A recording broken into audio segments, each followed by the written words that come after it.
Another one? Yeah, June 22nd, I get another week. Right. Well, it's been my custom for a long time. You know, I have a dog, a cat, and 2 canaries. When I get ready to go on vacation, I have them put to sleep. And then when I come back, I get a new dog, a new cat, and new canaries, because the cost of putting them in boarding is prohibitive. All of a sudden, I'm a bad guy.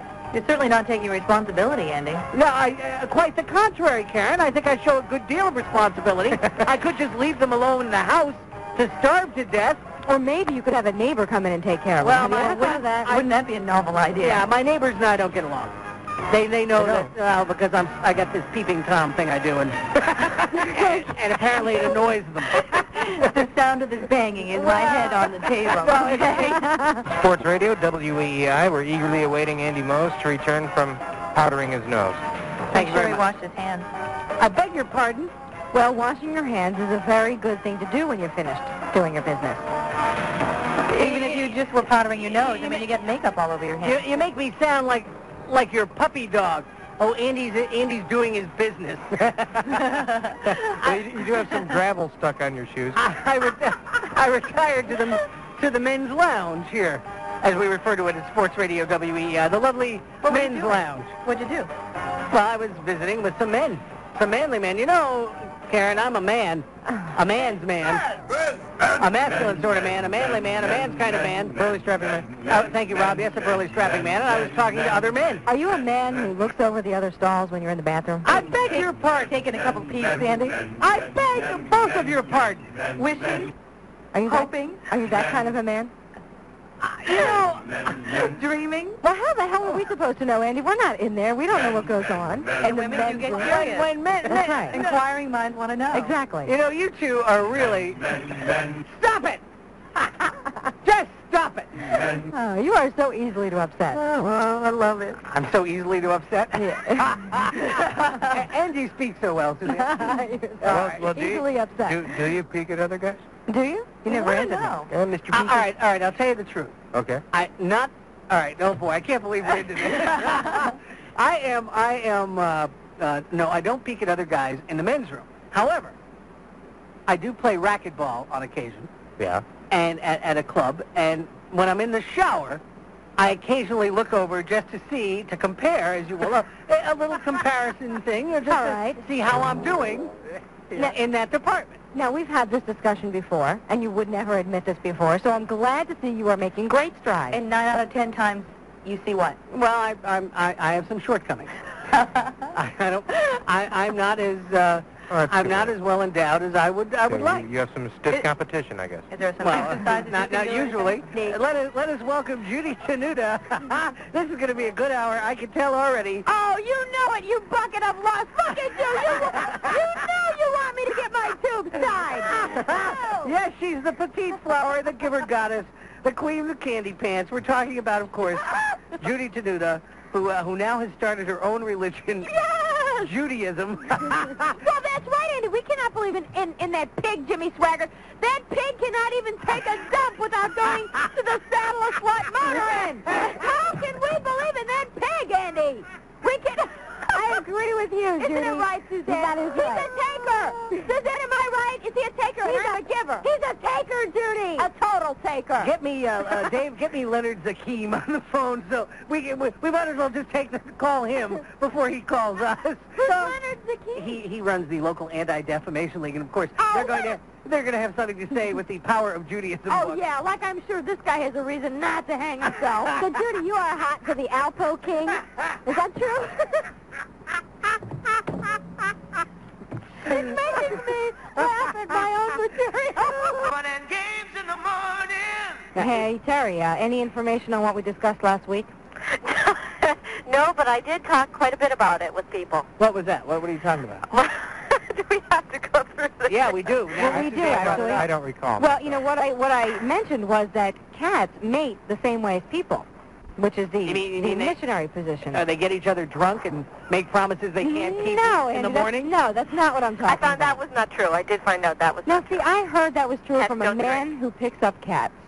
No, don't they picks them up? Well, you know, what is he, the animal rescue guy? Not here in The Boston. animal control officer? Yeah. Mm-hmm. Oh, I thought I had this vision of a guy in a bar. Hi, you want to come home? I'll scratch you under your belly. Okay, so they mate which way now? Because now I need to be corrected. I don't know. I didn't ever get a firm answer on that. I'll continue to poll people, though. If I'm not mistaken, I think that they kind of like do it like sort of back to back. How can they do it back to back, Rob? I don't know. They're cats. They're different than people. Do you have any Polaroids of that, Rob? As a matter of fact, I have some 8mm movies. Oh, let's go to the phones. Hello, 242 WEEI. Good morning. You're on the air. Yes, good morning. How are you? Oh, we're fine, thank you. Yes, and in reference to what the lady was asking about the cats, Yes, that's Oh yeah. me. How do cats mate?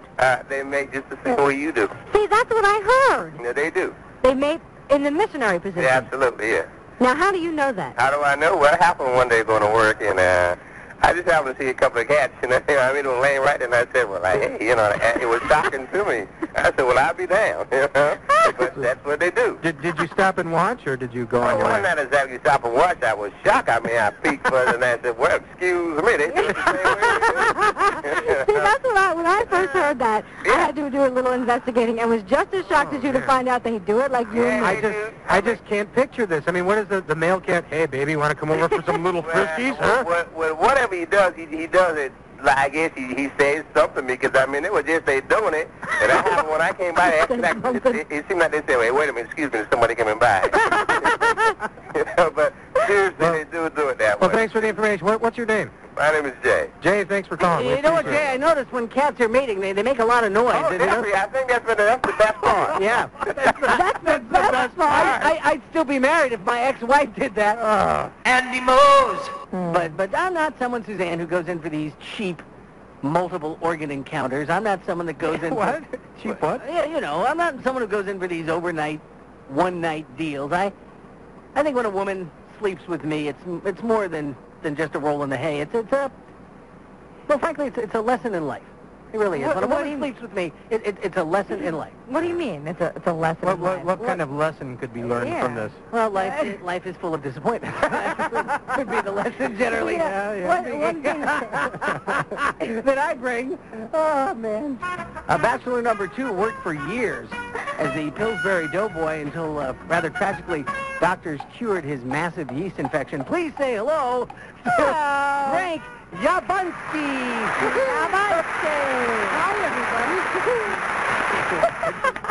Hi, everybody. Hi, we've got a couple Here's the letters. deal. We've got letters. Now, if you have a...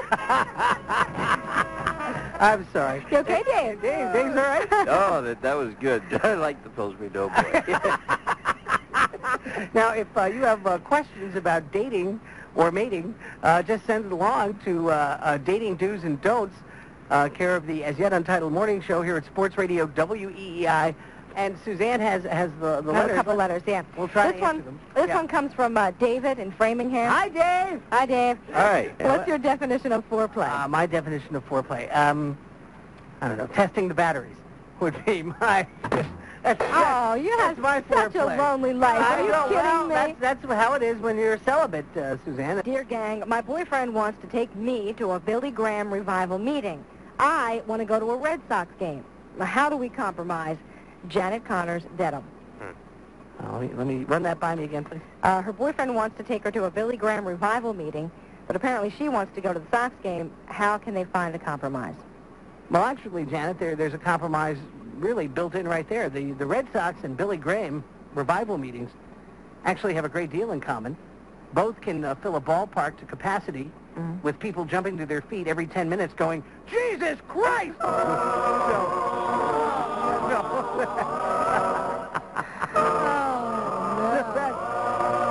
Very similar. Fun and games in the morning. Andy Moes. Sports Radio WEEI.